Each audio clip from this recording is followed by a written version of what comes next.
But the Chancellor's economic sums don't add up, do they, Mr Jarvis? On one hand, she says she is sticking to her non-negotiable fiscal rules, and we discover that she's borrowing 20 billion more over the next 2 years. She then made the claim that British householders would be £500 better off by the budget. Actually, in reality, this is what's going to happen to bills after April the 1st. Water up 26%, energy up 6.4%, broadband up 6.4%, council tax up 5%, trains up 4.6%, stamp duty up, tax up, mobile contracts up, TV licence up. So how on earth has she come up with this £500 figure?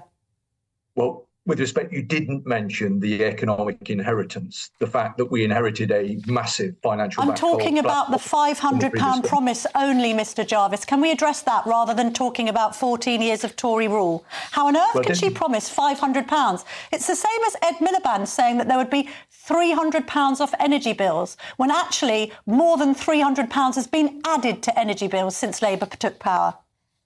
But I hope that you and your viewers would acknowledge the very challenging financial circumstances that we inherited from the previous government. And yes, of course, the Chancellor has had to take difficult decisions in order to fix the foundations of our economy so that we are best placed to secure economic growth and invest in public services that have been run down over many years. The Chancellor has had to take difficult decisions, but we are confident that over the course of this Parliament, that will result in economic growth, which will allow us to more effectively invest in public services, which will improve...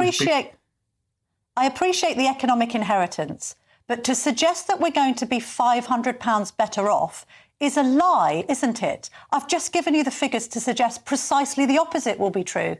So why is she telling lies in spring statements? She isn't, and I think that is an unfair and unreasonable criticism. The Chancellor is doing a good job on the very difficult circumstances. Yes, she's had to make some difficult choices. Yes, there have been some criticisms around those choices. But in large part, this is clearing up the mess that we inherited. And that is what this government will continue to do, to ensure that we take the tough decisions that the previous government shied away from, not least in terms of things like welfare reform, the measures that we've announced with regard to NHS England. Hang on. There is good news as well. Right. I mean, look at what the OBR said in terms of the work that we're doing on planning reform that will deliver a £6 billion uplift to our economy. Although it's also been pointed out by the OBR that Labour will not hit its 1.5 million housing target by the end of the Parliament.